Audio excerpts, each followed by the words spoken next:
La terre nous avait été confiée. On l'a trahie.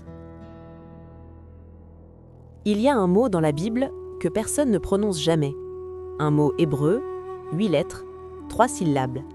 Un mot qui, s'il avait été lu correctement, s'il avait été compris, s'il avait été appliqué, aurait peut-être changé le cours de l'histoire de la planète. Ce mot, c'est Shamar.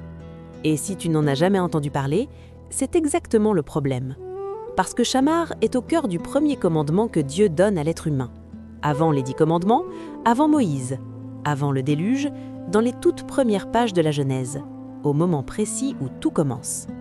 Et on l'a mal traduit. Pendant 2000 ans, on l'a mal traduit. Et cette erreur, cette toute petite erreur de traduction, a peut-être coûté à la planète plus cher que toutes les guerres de l'histoire réunies. Laisse-moi t'expliquer. Nous sommes au commencement.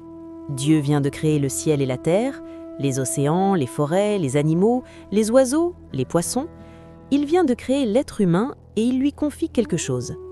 Il lui dit dans le texte original hébreu, « Prends soin du jardin, garde-le, protège-le. » Shamar. Le berger qui veille sur son troupeau, le gardien qui protège ce qui lui a été confié, celui qui répond de ce qu'il a reçu. Ce n'est pas un propriétaire, c'est un gardien.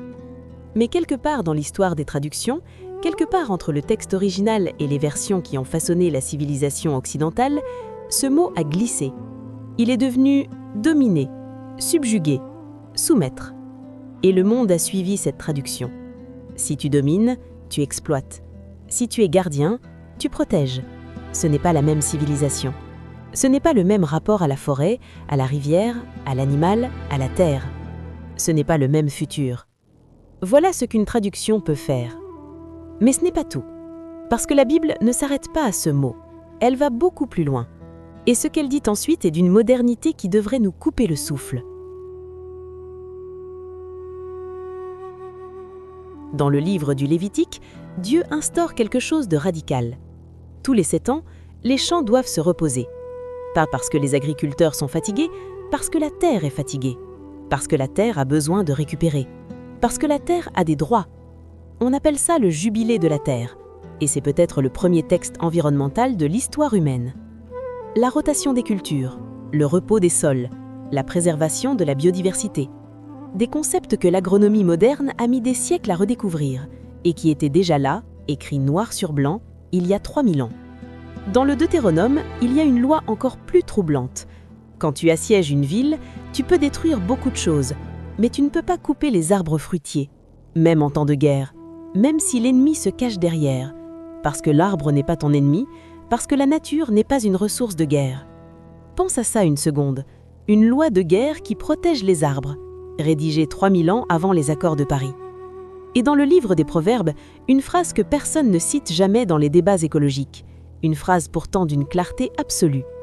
Le juste prend soin de la vie de ses animaux.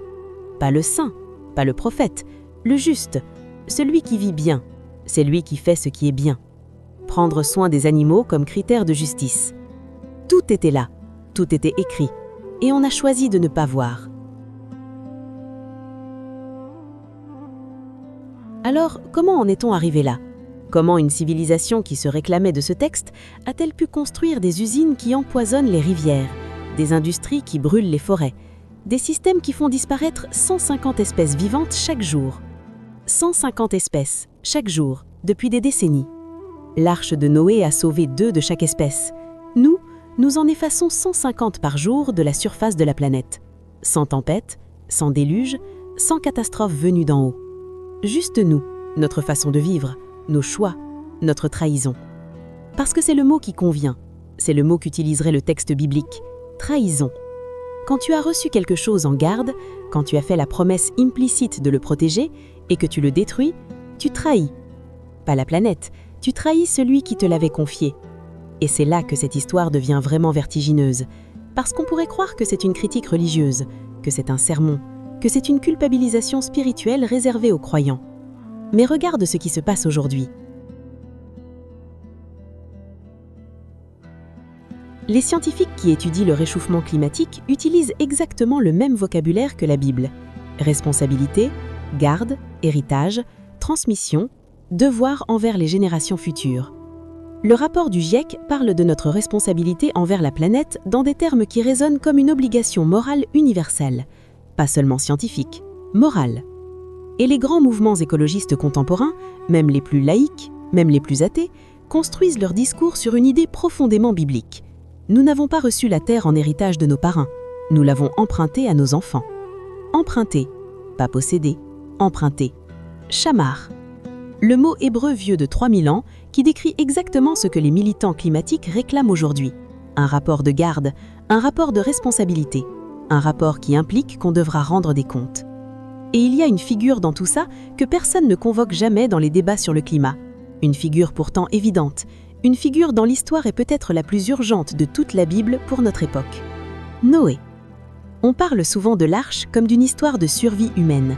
Un homme sauvé du déluge, une famille préservée, une civilisation recommencée. Mais ce n'est pas ça l'histoire de Noé. L'histoire de Noé, c'est l'histoire d'un homme à qui Dieu demande de sauver toutes les espèces vivantes, 2 à 2.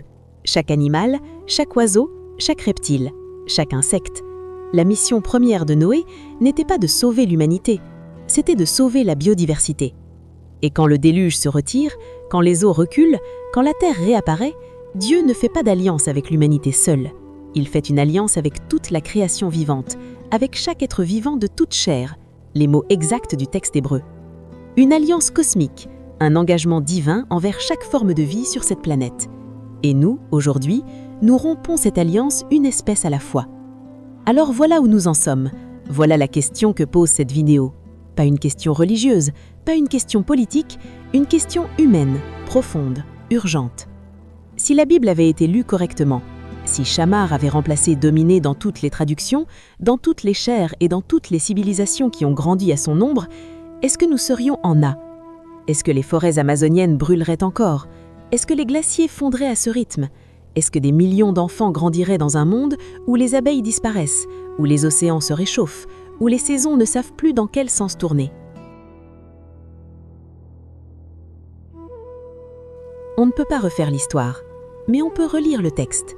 Et c'est peut-être ça l'urgence la plus profonde de notre époque. Pas seulement les panneaux solaires, pas seulement les véhicules électriques, pas seulement les accords internationaux, mais un changement dans la façon dont nous nous voyons par rapport à la nature. Non plus comme des maîtres, comme des gardiens. Non plus comme des propriétaires, comme des gardiens. Non plus comme une espèce au-dessus de toutes les autres, mais comme une espèce à qui on a confié quelque chose d'infiniment précieux, d'infiniment fragile, d'infiniment irremplaçable, et qui doit maintenant décider si elle va continuer à trahir ou si elle va enfin honorer la mission. La terre nous avait été confiée. On l'a trahie. Mais dans le texte hébreu, il y a un autre mot, un mot qui suit toujours Shamar dans la tradition rabbinique, un mot qu'on prononce quand quelqu'un a failli à sa garde et qu'il veut revenir. Ce mot, c'est teshuva, le retour, la conversion, le demi-tour. Il ne peut être pas trop tard pour le faire.